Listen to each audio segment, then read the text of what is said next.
Welcome back to my Colorado mountain garden. And today is pruning day on some of my basil plants. This is a Genevieve's. And I do that so that it causes branching. And when you get your basil, if you buy it from a nursery or a big box store, it's probably not pruned yet.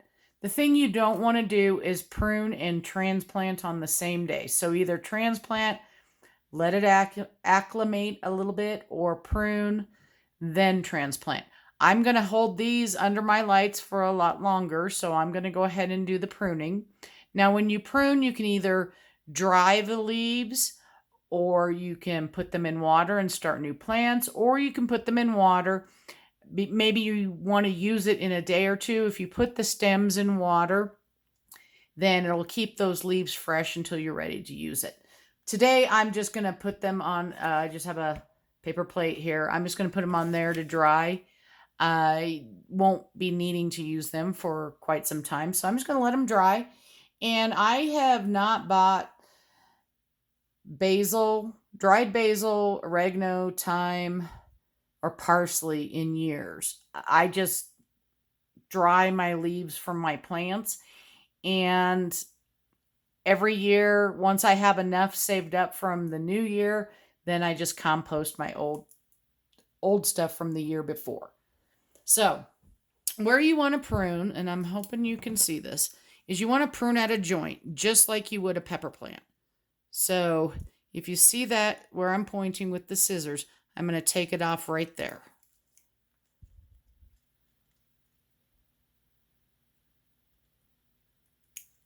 Just above those two leaves. Now those two leaves are going to now start growing, and it's going to start branching. Now I'm not going to prune all of these leaves just yet because they're not all ready. So there you can see here, right where my scissors pointing, there's another little branch. And again, you could put those stems in water and let them root. It takes about a week to 2 weeks to root them. If you use a rooting hormone, they go a little bit faster. Now this one is going to look drastic because it's going to take this plant way down, but I'm going to point in here. Let me try and right down here. Boom. Took it off. Again, and we're going to go ahead and take this one off. Now this one's kind of too short to put into like water, so you might just want to dry those leaves. And again, what this does is it causes branching. That one I'm going to leave for a little bit longer. This one I'm going to take out. Again, there's not enough stem there to put into water. And I think this is going to be the last one I take off of this plant.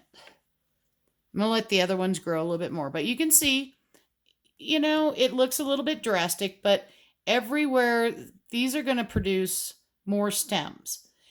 And when you use basil, yeah, it's okay if you only need a leaf or two to go ahead and cut a leaf off, but it's better to prune them. Even if you don't need them right away, you can prune them. And again, you can hold them in water and let them root, and then use the leaves as you need them, even if you're not going to transplant that plant. So there's a lot of things you can do. I'll come back in a few days and I'm going to mark this plant and try and show you what it looks like once it starts branching off. It takes a little bit. Hope you're having a good day and happy gardening.